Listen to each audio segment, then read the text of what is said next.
मेरठ का एक खौफनाक हत्याकांड, प्यार, धोखा और अंधविश्वास की सच्ची कहानी। मेरठ उत्तर प्रदेश में 2025 में हुआ एक ऐसा हत्याकांड जिसने पूरे भारत को हिलाकर रख दिया। ये कहानी प्रेम, विश्वासघात और अंधविश्वास के खतरनाक जाल में फंसे कुछ लोगों की है, जिसने एक निर्दोष व्यक्ति की जान ले ली। इस केस में प्रेमिका ने अपने प्रेमी के साथ मिलकर अपने पति को मौत के घाट उतार दिया और उसके शव को 15 टुकड़ों में काटकर एक ड्रम में भर दिया और उसके अंदर सीमेंट डाल दिया। मगर चलिए इस कहानी को शुरुआत से देखते हैं। 2016 में मेरठ निवासी सौरभ राजपूत की मुलाकात मुस्कान रस्तोगी से हुई। दोनों के बीच प्रेम हुआ और कुछ सालों बाद उन्होंने शादी कर ली। लेकिन यह शादी सौरभ के परिवार को पसंद नहीं आई, क्योंकि मुस्कान एक अलग जाति से थी। इसके बावजूद दोनों ने अपने रिश्ते को मजबूत बनाए रखा। सौरभ मर्चेंट नेवी में जॉब करते थे और लंदन में पोस्टेड थे। शादी के कुछ समय बाद सौरभ लंदन चले गए, जबकि मुस्कान अपनी बेटी के साथ मेरठ में रहने लगी। इस दौरान उनकी जिंदगी में एक तीसरा व्यक्ति साहिल शुक्ला आया, जो मुस्कान को पहले से ही जानता था। सौरभ के लंदन में रहने के कारण मुस्कान की नजदीकियां साहिल से बढ़ने लगी। साहिल, जो पहले से ही मुस्कान को पसंद करता था, अब खुलकर उसके साथ वक्त बिताने लगा। मुस्कान ने उसे यह यकीन दिला दिया कि वह अपने पति के साथ खुश नहीं है और वह साहिल से सच्चा प्यार करती है। साहिल शुक्ला अंधविश्वासी प्रवृत्ति का था और आत्माओं, तंत्र मंत्र जैसी चीजों में विश्वास करता था। मुस्कान ने इस बात का फायदा उठाते हुए उसके लिए स्नैपचैट पर एक फर्जी अकाउंट बनाया, जिससे वह साहिल शुक्ला की मरी हुई मां के नाम से चैट करती थी।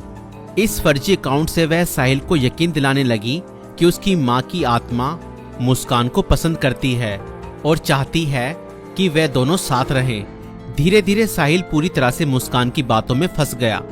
मुस्कान ने उसे यह विश्वास दिलाया कि अगर वह उसके पति सौरभ को रास्ते से हटा दे तो वो दोनों एक साथ रह सकते हैं। साहिल अब पूरी तरह से मुस्कान के इशारों पर नाचने लगा था। मुस्कान और साहिल ने मिलकर सौरभ को मारने की साजिश रची। 4 मार्च 2025 को जब सौरभ लंदन से मेरठ अपनी पत्नी और बेटी से मिलने आया, तब मुस्कान ने सौरभ की फेवरेट सब्जी कोफ्तों में बेहोशी की दवाई मिलाकर खिला दी।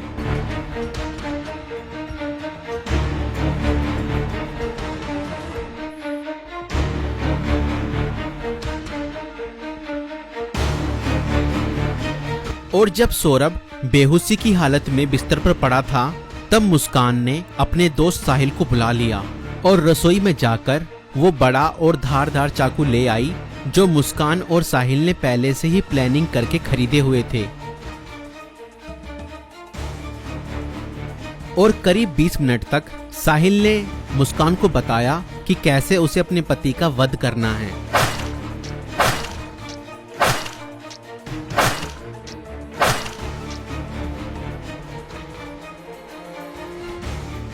और फिर उसके बाद मुस्कान और साहिल ने सोते हुए सौरभ पर हमला किया और उसके हृदय पर 3 बार वार किए।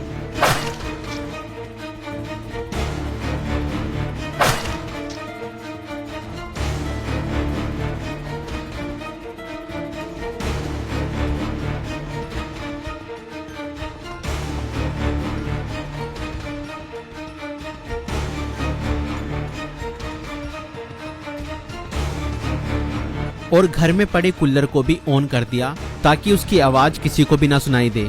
जब उन्होंने सौरभ को खत्म कर दिया, उसके बाद वह उसकी बॉडी को बाथरूम में ले गए।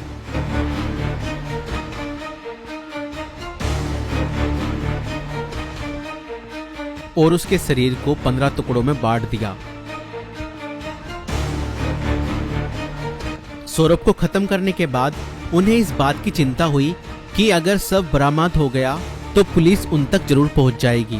इसलिए उन्होंने सबको ठिकाने लगाने की योजना बनाई और मुस्कान बाजार जाकर एक प्लास्टिक का ड्रम खरीद लाई। और मुस्कान और साहिल ने सौरभ के शव के टुकड़ों को उस प्लास्टिक ड्रम में डाल दिया और ऊपर से सीमेंट भी डाल दिया ताकि उसकी बॉडी की स्मेल बाहर ना जाए। और उसके बाद उन्होंने उस ड्रम को घर के एक कोने में रख दिया।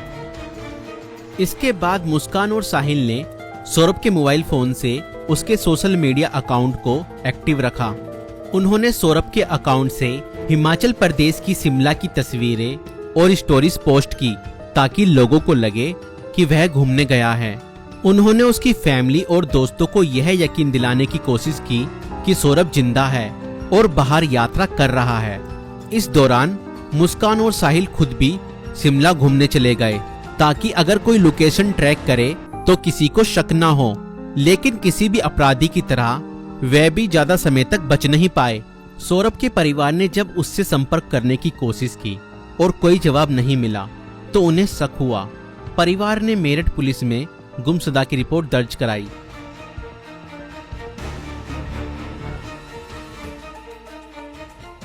और इसी बीच मुस्कान ने अपने माता पिता को बताया कि शायद सौरभ का मर्डर हुआ है और उसके घर वालों ने ही उसका मर्डर किया है।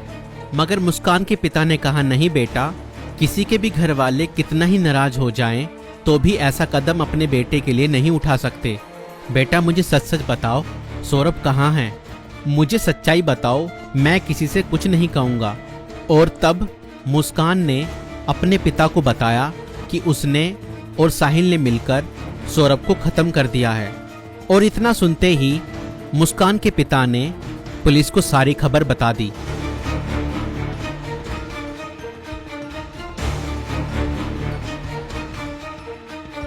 और पुलिस ने तुरंत मुस्कान और साहिल को गिरफ्तार किया और उस प्लास्टिक ड्रम को भी बरामद किया जिसमें सौरभ के शव के टुकड़े थे।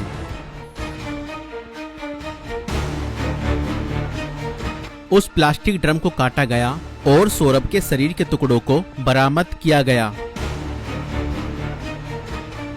इस खौफनाक हत्या मिस्ट्री का अंत पुलिस द्वारा हत्यारों की गिरफ्तारी के साथ हुआ। पुलिस ने मुस्कान और साहिल को गिरफ्तार कर लिया। दोनों पर हत्या, साजिश और शव को छुपाने के गंभीर आरोप लगाए गए। दोस्तों, ये घटना हमें यह सिखाती है कि अंधविश्वास का अंजाम बहुत बुरा और भयानक होता है। साहिल ने अपनी मां की आत्मा के नाम पर बनाए गए एक फर्जी अकाउंट पर भरोसा किया और हत्या जैसा अपराध कर दिया। और गलत संबंध और रिश्तों का अंजाम बहुत बुरा ही होता है। मुस्कान ने अपने फायदे के लिए साहिल को मानसिक रूप से कंट्रोल किया और हत्या तक करवा दी। और कानून से कोई नहीं बच सकता, चाहे अपराध कितना भी चालाकी से किया जाए। पुलिस की जांच और सबूतों के आधार पर अपराधी पकड़े ही जाते हैं। इसलिए रिश्ते सोच समझकर बनाएं और जीवन साथी चुनने से पहले सामने वाला मानसिक रूप से कैसा व्यक्ति है यह जानने की कोशिश करें। साथी चुनते समय सूरत पर नहीं, सीरत पर ध्यान दें। इस वीडियो को बनाने का उद्देश्य संसार में बढ़ रही बुराइयों से अवगत कराना है। दोस्तों, आपकी इस वीडियो को लेकर क्या राय है, हमें कमेंट्स में जरूर बताएं।